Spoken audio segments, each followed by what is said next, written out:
Hey y'all, welcome back to another episode of Chats from the Blog Cabin. You know, the show where I virtually invite people into the blog cabin to chat about life. And today we're chatting with Sheila, who wrote, the author of a guided journal, My Waterfall of Awakening, How Loss Can Bring You Home to the Life You Want. Oh, where am I at here? Sheila, welcome to the show. Before I get into it, I want to say that I've never read a book that has resonated with my soul like this book. It has, I felt like you were writing my story when you were writing your story as well. Oh my goodness. Thanks so much for sharing that. That was really my hope when I wrote this book. So tell us a little bit about yourself before we get into the book. I'm in the process of retiring from a 40-year career in the insurance industry. So what I have been doing for the last several decades has nothing to do or doesn't look at all like what this particular part of my journey is. I've been married a couple times. I have an adult son. I've lived in Michigan for the last 20 some odd years, and I began the journey that we're talking about today just over 4 years ago. Wow. But you had a lot to unpack in that journey of 4 years, because there's a lot. I'm halfway through the book, because this isn't a book that you actually go through and you skim through it and you read it real quick. It's one that you sit and you have to think and ponder about some of the things. But there was one quote that really got me, and I was like, I wrote me beside it. I read it a couple times in the book, but this one really, because I felt like it summed up my relationship with my mom, because I too have a very weird relationship with my mom. And it says, I never thought that I could celebrate or enjoy anything I accomplished, and I never felt good enough, even in the face of success after success. Don't get a big head, my mother whispered at every turn. So I was humble and had no recognition of how I impacted the world. All these events reinforced that I was not good enough. And I was like, wow. Yeah. So why did you decide to write this book and to put it out in the world all your life? Because there is like some really harsh stuff that happened to you, like with your parents and not feeling loved by your mom and things like that. Yeah. Well, since you're into the book, you know that my mother's death was really what spurred my journey to begin. I was given back a ton of time because I'd been her caregiver. And I really, as the journey unfolded, I began to realize that I just needed to stay open to what was next. That I had to start asking myself when something appeared in front of me, do I want this, or is this a should? Is this, and then as I paid more attention to those things as they happened, more and more things started to open up in front of me. And if, the things like the retreat and buying a house in France. And, there's a lot of things that came along in the last 4 years, and I was selling my business and getting ready to retire from that. But a couple years into the journey, I actually had a reading by an astrologer, and he said, Sheila, he said, there's a book. And I'm like, there's not a book. And he said, no, he says, there's a book. And so I'm like, all right. So I didn't think anything of it. And not that much later than that, I was introduced to a writing coach, and she really focuses on inspired writing. Her name's Judy McNutt. And she and I chatted for about an hour, and she said, Sheila, I think your book's already written. She said, I think you really just need to sit down and start writing. And that was in August of last year. And by December, it was done. I mean, it really did just pour out of me, all of these things. And that helped set up what the next thing for me is going to be, because the book itself is really intended to help other women kind of reflect as I have reflected, if they so desire, and allows me to step into supporting that process. I love that. And I love the fact that you said you were looking at things that you should do, not things that you want to do. Like there were so many restrictions placed on you. You should do this. You should do this. You should do this. You should be a good daughter. You should be a good wife. You should be, the moneymaker or whatever. However, everybody has all these shoulds placed on it. How did you escape from all those shoulds? Well, I started peeling away things. The very first thing I started peeling away was relationships. That I literally put my friends or my social circle, I guess maybe I should talk about more broadly with that, into 3 buckets. And I did that during my retreat. That was one of the first things that came to me. And I labeled the 3 columns: nurtures my soul, is neutral to my soul, and sucks the life out of me. I love that. And I really spent some time shaping who was in those 3 columns, and where they could move, or where, what was standing in the way of us having a nurturing, mutually, supportive relationship. And a lot of the time that I was spending was with people it really wasn't a give and take type of a relationship. And so it became a should. And because I'm a very social creature, I spent a lot of time doing that. And so that was one of the first things I recognized, because none of this is simple. For each one of us, there's that thing we piled on forever, right? And for me, one of the big things too was I've always played the piano. And I began to realize that I always played the piano because I should, not because I particularly wanted to. And because I was good at it, I kept playing. And so giving yourself the space to give up things that have just sort of filled your life without thought is really sort of the exercise that I undertook. And so as I created more space in my life by taking away those things, new things appeared, and I was able to embrace. And then I would pick it up and I would look at it and say, do I want this, or is this a test that I've got another should coming in? and having to make those decisions. But I don't want to say in any way it's simple, and it's taken me years. And you're still probably going through the process as well, correct? And just when you think you're all done, something pops up. Now, you mentioned the piano. There's a part in the book where you talk about your piano teacher would get mad because you wouldn't practice as often as she thought you were practicing. Even though you played everything pretty much perfectly, she still was like down on you because you didn't practice as like she thought you should. So let's talk about that experience and how that shaped you.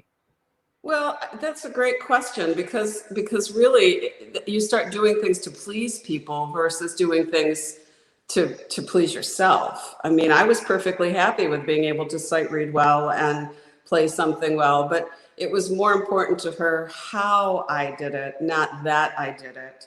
And I suppose there's a discipline to that I could have done, but I ended up doing it and being miserable doing it because I was practicing where I really didn't need to or felt I need to. So it was that idea of acquiescing to, I don't know if authority is the right phrase, but whoever was holding the power at the time.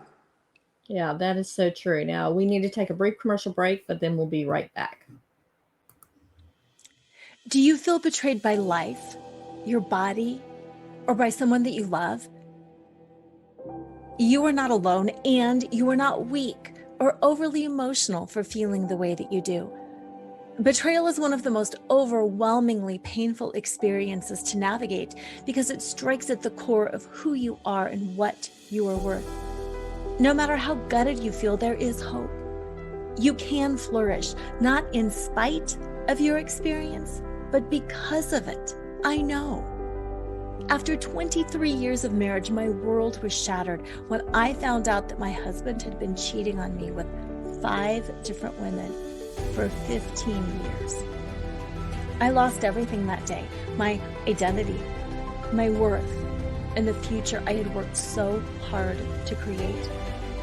While it was a long and arduous journey back to myself, today I know who I am, what I want, and I am happier and more confident than I ever was before.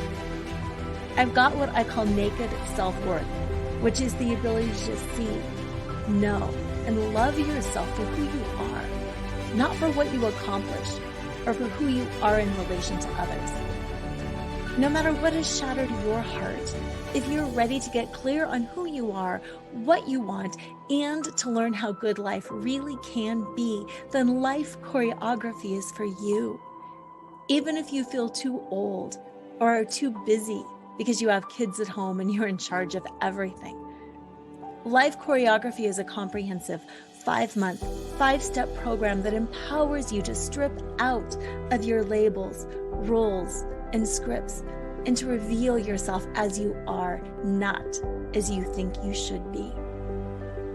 To learn more, go to nakedselfworth.com and download your free guide that shows you how to untangle yourself from the past, reclaim your sexy, and start re-choreographing life on your own terms so you can love and be loved for exactly who you most authentically are.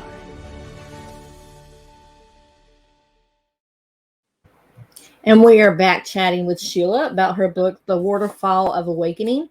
Now, Sheila, one of the things that really resonated with me is when you talked about your public self and your private self. So let's talk about that.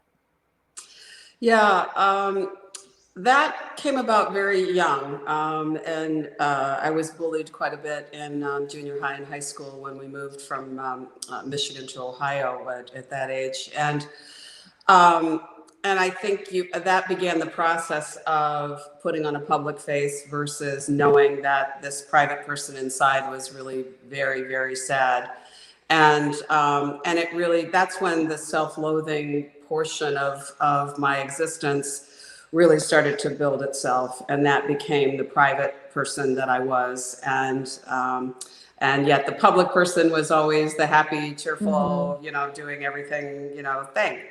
And it wasn't until I really came through this process a few years back that I was able to reconcile that public and private face and really realize that there wasn't a difference. It was just what I was willing to show to the world. Yeah. And how did you get over to that point where you said, okay, I'm going to show the world me authentic, whether I self-loathe myself at this point or whatever? How did you get to the point where you wanted to write the book too, as well? Because that had to be a little heart-wrenching when you're going back and you're writing some of the things that happened to you in childhood. Well, that's part of the journey too. That's part of the work. As you're writing about it, that's part of the reason it became a journal, is that I realized that my writing through this process is part of what created the healing, is that it pours out of your, from out of your heart into your hand, and then you can review it later and really begin to see where you were and where you've come to. Yeah.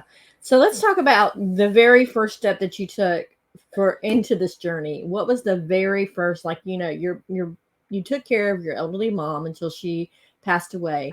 What was that first step after she passed away? It was actually months after. She died in January, and that following fall, I booked a retreat to Portland, Oregon. I was born in Oregon, and so I booked a retreat rented a little cottage right on the Oregon coast. And originally it was going to be a week, and I really just spent the time sitting and looking at the water and really allowing myself to be completely disconnected from the life I was living, and to listen to the silence and to give myself the space and the freedom to simply walk or look at the water or go see an old movie, or just things that my days were very, very filled with lots of activity of things I should do. So I spent that first 8 days. And when day 8 came up, day 7 came up, I was like, I'm not ready to leave yet. So I extended the trip. I was able to extend the trip for a few more days. And I came back with a bit of a framework of what I wanted to do next. So how did all that self-loathing create havoc in your personal life? I made very, very bad choices about relationships. Is probably the biggest thing, is that been married twice. Neither of those marriages were good marriages. I married them for very wrong reasons, and I didn't come from a place of self-love in doing that. So I just didn't do it well. And then my career, I never really felt I could just do what I wanted to do. So if a promotion or an opportunity came up, I always took it because that was the only validation I was getting. And so whether you really wanted to do it or whether it was healthy or it was good for you, it was like, well, they think I'm good, so I must be good. So therefore, I should do this. And so it directs your path in a way that's just not healthy. Poor eating choices, poor drinking choices, lots of just bad choices built around not coming from a place of self-love.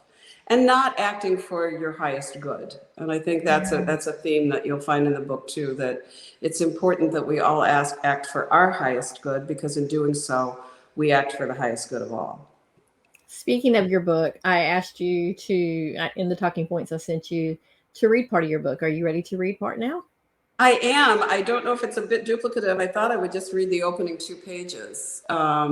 If Nope, it's not duplicate of what I just said, so you're good.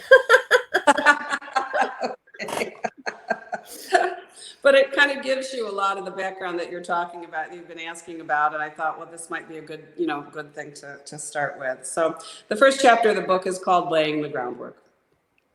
My journey of awakening began with my mother's death.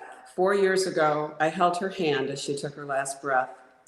It seems an important story to tell because I do not think I'm alone in how my life unfolded, especially in my generation of 60-something aged women. It began with a robust recognition that there was a huge gap between who I had become and who I wanted to become so many decades later. I did not recognize the person I was at 60, and so I committed to embracing a journey that aligned my physical, emotional, and spiritual qualities and energies. As a starting point, I set out to determine the distance between who I was and who I desired to become. Then I undertook the first steps forward in search of awakening and recognizing and embracing my authentic self. I spent my entire life attempting to gain my mother's approval to no avail. She had inherited many generations of self-loathing and remained captive to it her entire life. In handing it down to me, she included me in that same person and that same prison. My opportunity for self-love was firmly dammed up behind a wall that I could not penetrate. I felt more relief than sadness on the day of her death. Exhausted from taking care of her in my home during her final weeks, I realized that I was gaining back a significant amount of time because I no longer needed to care for her. The day after her death, I flew to visit friends in Florida and decompress. The physical and emotional stress I had stoically pushed away for those last 6 weeks of her life began to surface as I sat in my seat on the airplane. Upon arriving at my friend's home, I simply collapsed for a few days. I began to emerge from the fog and started to see that I'd been given a gift. I had been released from that eternal grip of her judgment and disapproval. And I understood more deeply that I'd also been given the gift of time. I resolved that I would not fill those caregiving hours with anything I should do. I would take time to explore what I wanted to do and refuse to seek approval from anyone but myself for those choices. But having lived a life full of shoulds and being the good daughter, I had no idea how to go about that. I started by looking at the relationships I'd built for decades, assessing whom I was friends with, what I got out of that friendship, what she got out of that relationship, and whether the time had come to stop investing in it. So one of the first things I did was to begin shaping my circle. It became more like a dartboard, and I was moving people out layer by layer. Making that space made room for new people to move in. The flavor of those relationships was much different. I was connecting with people who were more spiritual, more interested in giving than receiving. In my trusting way, I thought everyone who crossed my path would be suitable for me and that they would have either valuable wisdom to impart to me or something that would enhance building a wanted life. As it turns out, that was not true. My initiation into really starting the journey of awakening was later that same year. My days at home were filled with commitments to others, many unfulfilling friendships, and a general unhappiness, the source of which I could not identify.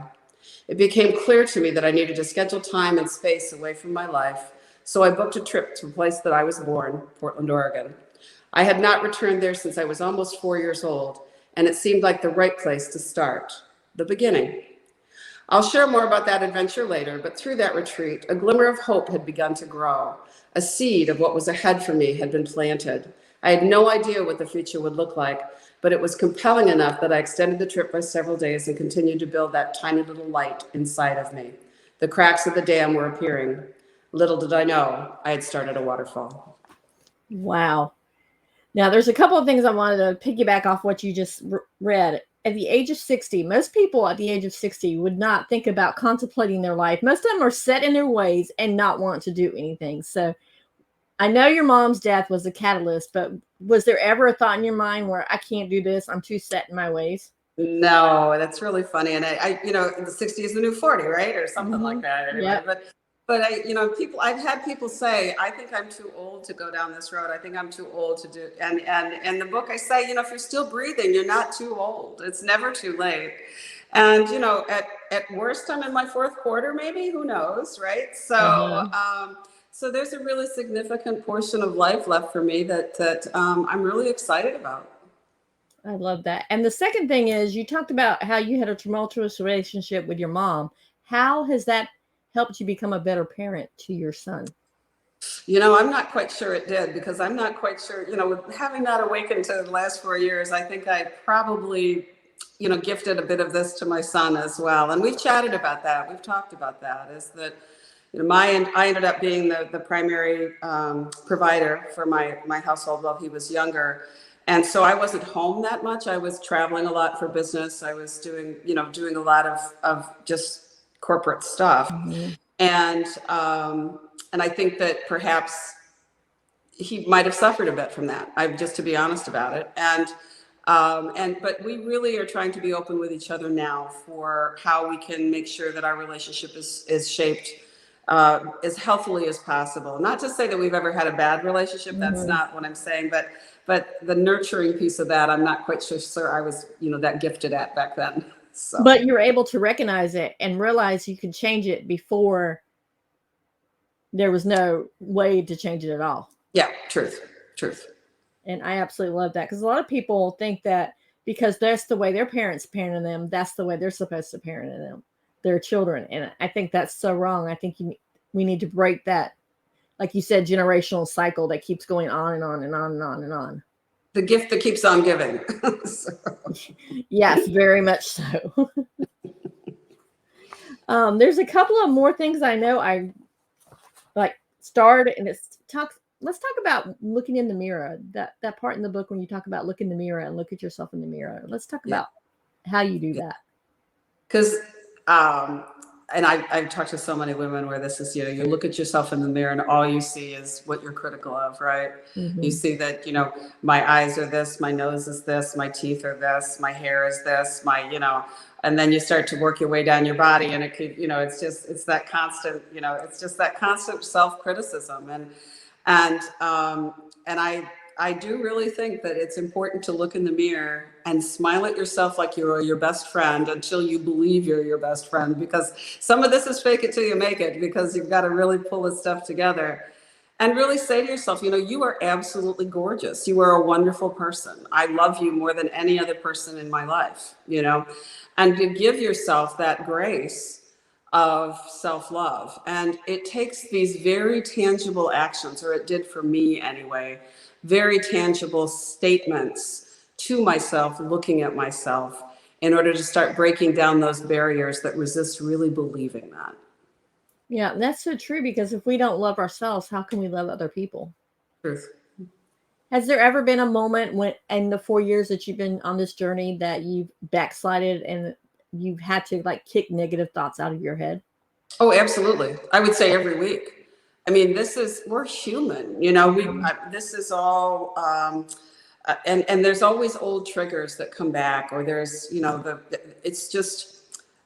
it's always a work in progress. But now the percentage of time that I'm feeling really great about how my life is going and how things are, unfolding, versus the time I'm going, oh my God, what's happening? What just happened? What do I have to go do? I mean, and being worried or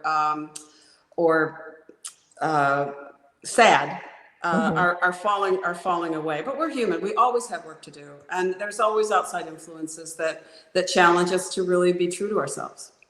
That is so true. And has there been, you're talking about outside influences, has there been people that, once you started changing your life around and started loving yourself more, have there been people that you're like, I can't be around you because you're so toxic? Or there have been people that responded that, oh, I don't like the new Sheila, I'm just not going to associate with her anymore? Yeah, there's been some difficult conversations in the last few years. There's been some very deliberate movement of some people in my life away from me, and it's been difficult. And I won't say it hasn't. I haven't had some not regret, but some sadness over the need to make some of those changes. I think in every situation, it was best for both of us. And so I think that's the thing that we have to think about, is not just, and that doing the right thing for yourself is not selfish. It's just being simply true to yourself. And so things happen as they're supposed to, and people have moved out more naturally. But as I said, in the couple pages I read, some wonderful people have moved in. I don't know if anyone has moved away because they're uncomfortable with the changes that I'm making. If they have chosen not to share that with me. I love that. Now let's talk about just putting caution to the wind and buying your house in France, because that's like everybody's dream, is to buy a house in a foreign country. Yeah. So I have been going to France off and on for the last 20 years. There's a couple there that I have gotten to know that they've retired wine walks. And so I took a number of those over a period of time to the various vineyards and regions in France, and became friends with them over the years, and visited where their home area is. And so it just was, France was a place that I enjoyed going to, and not really any more than that. But I had dinner with a friend of theirs in a little tiny hamlet. And as we were walking out from dinner, she just sort of took her hand and said, "I bet you can buy the house next door for nothing." Well, I wasn't looking for a house in France, so I didn't think about it. And got home, and a couple of weeks later, I woke up and said, "I wonder how much nothing is in France." And turns out it's pretty close to nothing. So I ended up buying the home. And didn't look at any other houses, it just was like, and this is the thing about you following the path, is that if you just really check in and say, should I? And because I want to, not because I should, then if you're able to do it, if it's not something that causes you, harm or pain, then go. So it took a little bit to get that transaction done, and it's been under renovation for the last couple of years, because it is 250 years old. Ooh. And so, but now I'm able to stay in it. And after COVID, I'll be able to now visit it pretty regularly. Is that someplace that you're thinking of maybe retiring to later? I answered those questions with, I didn't know 4 years ago I was going on that journey. So I don't speculate about what the next year is going to bring, other than to know I'll be open to whatever it is. See, I love that. And that's why I think that's one of the things that resonated too in the book, was that every day is the new beginning, like you said in your book, that each day brings new possibilities. So you don't plan too much in the future now. You just kind of live for the moment, live in the day. Mm-hmm. Yeah, because you might miss something. I love that. Now, I'm sure there was a lot of anxiety around buying the house, because like you said, you bought the house, you didn't look at any other houses, you didn't even know what was on the market.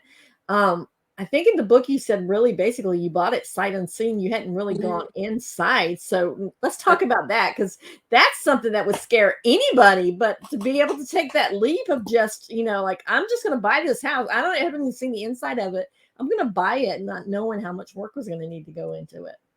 Yeah, that does sound a little irresponsible, doesn't it? But I guess from my perspective, it was the natural next thing. I didn't really question moving forward with it. And I have to say, in all honesty, the anxiety, there really wasn't fear attached to it, or anxiety. It was more just, gosh, what's next? Gosh, what's next? Oh, that's a hard step. Oh, it just, my friends there were helpful for closing on the house, because all the documents are in French. And someone said, well, how could you sign all these documents that, you can't read? And I laughed and said, when you buy a house in the United States, what do? You look and make sure the math adds up on that page, and the radon test is below wherever it's supposed to be. And then, you sign the paperwork, right? So, So my friends were very helpful in facilitating that. And I've also been very, very lucky that I found a contractor who I trust completely. And he has taken care of everything himself. And so I would call it luck, but I don't think it's luck. I think it's what was meant to happen. So, has there ever been a moment where you're like, what the heck did I just do? What did I get myself into? that's a great question. I'm sure there probably were moments of that when something would have happened, but I don't recall any like serious, like sit down and rethink whether I should have really done this kind of moments in any of it. I love that. Now, getting back to the book, I love the way that you actually wrote about your experience, but you also gave a lot of different lined paper so people can journal in it. Why did you decide to do that? I mentioned before, part of my journey was really important that I journaled for myself and that I began to really look for the truth in the words that I wrote down. And I really tried to do it in a relatively inspired way with the sense of that I just really opened myself up to the universe to say, what is it that wants to flow through me to be written on this page today that I need to know or that I need to share or whatever the request, the appropriate request might be. And I found that in doing that, my truths came out more clearly and more quickly. That by not limiting what I was writing, by just writing, and I hand wrote for a long time. I didn't write on the computer for a long time. I hand wrote because I felt that the kinetic connection between my hand and my brain and my heart, that it was important to create that.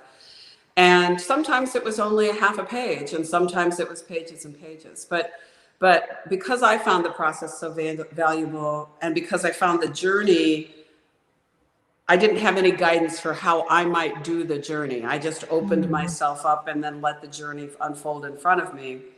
The idea of the book then became, well, maybe this is a tool that other women can use, that maybe they don't have to start from scratch.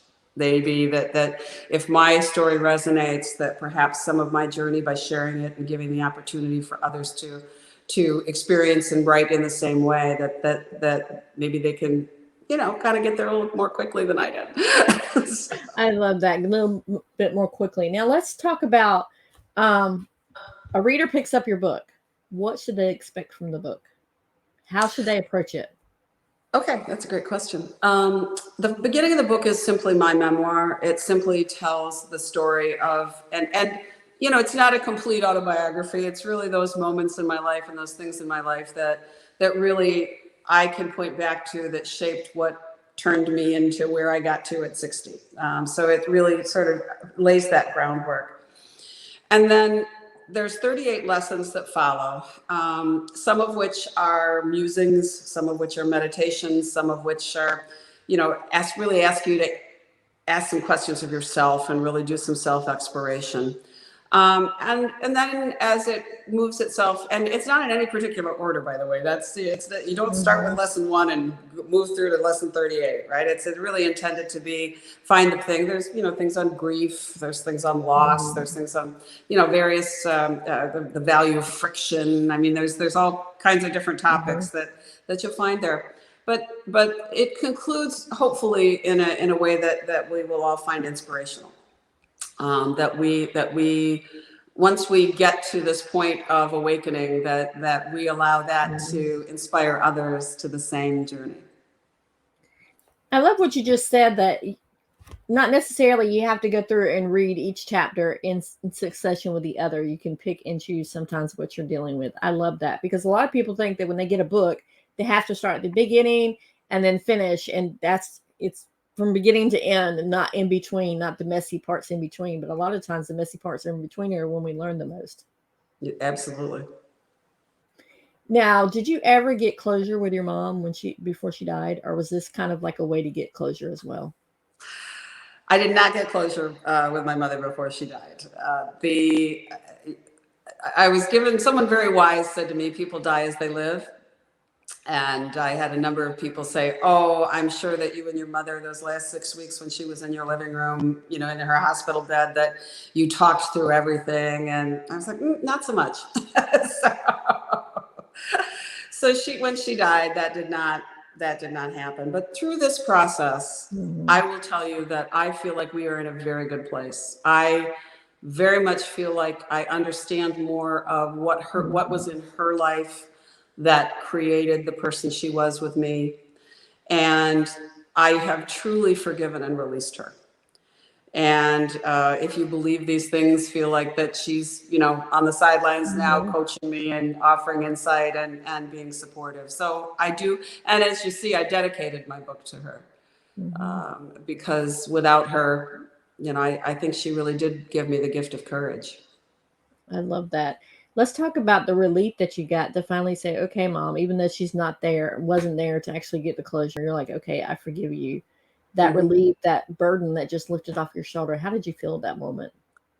It was like a burden had been lifted off my shoulders. That feeling, I don't know if you can, that feeling of your heart opening, that feeling of that release and the relaxation of knowing that it's okay to love myself and I don't have to listen to that voice and that voice is gone is, it's one of the most freeing feelings of my life. Now, do you have anything else in the works besides this book? Do you have another book you think coming out of you? Oh, you're smiling. I got to answer it the same way I did about how are you going to move to France. Right now I'm really focused on getting this message out and trying to start this part of my journey in being more public about all of this. It would appear there's a book on France kind of forming up a bit because the stories there are just so incredible. But I would like to weave it still in the same theme of what this book has done is what are the lessons that living a wonderful life can teach us. Yeah, I love that. Do you see yourself coaching through this journal? I see you as a coach, as going through and coaching people to how to get over trauma and how to get out of the should mentality to the I want to, I need to mentality. Yeah, I do. I have on my website started some workshops. There'll be one-day facilitated workshops. Right now, I've really thought about doing them in person. This feels like a pretty intimate experience. Have to work through the mechanics of some of that. But yeah, so the workshops are part of what will happen. Now, has your son read this book? He's read pieces of this book. He has not read it from beginning to end. So what were his responses to some of the pieces? There's a piece of him that's in a place that he doesn't really want to know all the information. And I absolutely admire him for being self-aware enough to know that. And so I give him a lot of credit for having that position. And he's not really surprised by things because I've been pretty open about things, but more reflective, I would say. Oh, I love that. The fact that you're aware that he is uncomfortable with some of the things in the book that you're like, okay, you don't have to read it. But I think if your mom had written the book and had wanted you to read it, I think the reaction would have been totally different. So you have learned from that. And I love the way that it's taking you and you're shaping your relationship with your son to be a different type of dynamic. Yeah. Thank you. Our time is almost up. Do you have one last little nugget that you want to share with people?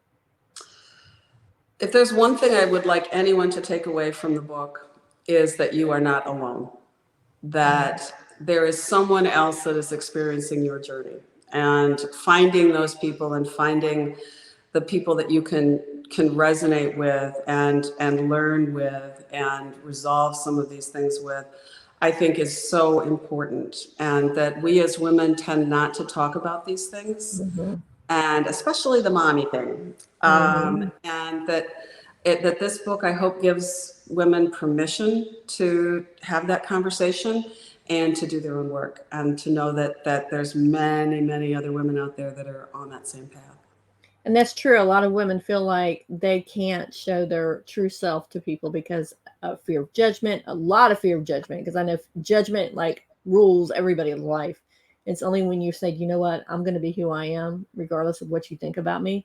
But it's hard. I'm an Enneagram 2. I don't know if you're familiar any with the Enneagrams, but Enneagram 2 has the fear being rejected. They like to be liked. They like to be helpful. And so it's hard when you're coming out and you trying to be authentic, but you're like in the back of your mind, like, what if they don't like me because of what I'm saying or what I'm doing or how I'm doing it?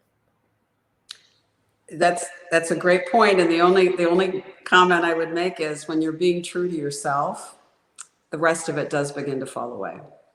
I love that. So tell people where they can find you at, Sheila. Well, my website is Sheila VanZile, my name.com. And there you can see my blogs, you can read my blogs, you can purchase my book, or you could book a workshop. We've got all kinds of things that you can do on there. So you can wander around, see some of the other podcasts and radio interviews that I've done as well. I have a Facebook page, Sheila VanZile Author. I do repost my blogs on there, and just, it's a nice little community. But those are my two main spaces. Now, when you're talking about your workshops, I'm going to add that in real quick. Are you willing to do workshops for like women-owned businesses and things like that as well? Yes, I've actually done a podcast where it was about the impact of these kind of relationships on the business environment, and especially as it relates to trust. So because there's a lot of that has been eroded over time for women, especially and over the decades. Yeah, that is so true. So Sheila, I want to thank you so much for coming on. Guys, I will put in the show notes everywhere you can find Sheila, as well as where you can find her book, Waterfall of Awakening. And I love the waterfall on the cover. And I love the way you weaved it into that very first 2 pages. You already talked about the cracks and the waterfall coming. I want to thank you for coming on, sharing your life, writing a book. I think, like I said, it's never been a book that resonated as much as it resonated with me on this one. I mean, Well, the first couple of pages, I was already like, I'm thinking to myself, is she writing my story? So I really want to thank you for that. And thank you for coming on and sharing it with my viewers and my listeners. Melissa, thank you so much for having me today. I've enjoyed this completely. All right, guys. We will see you on the next chat from the Blog Cabin. Be blessed. And most importantly, keep chatting. Bye.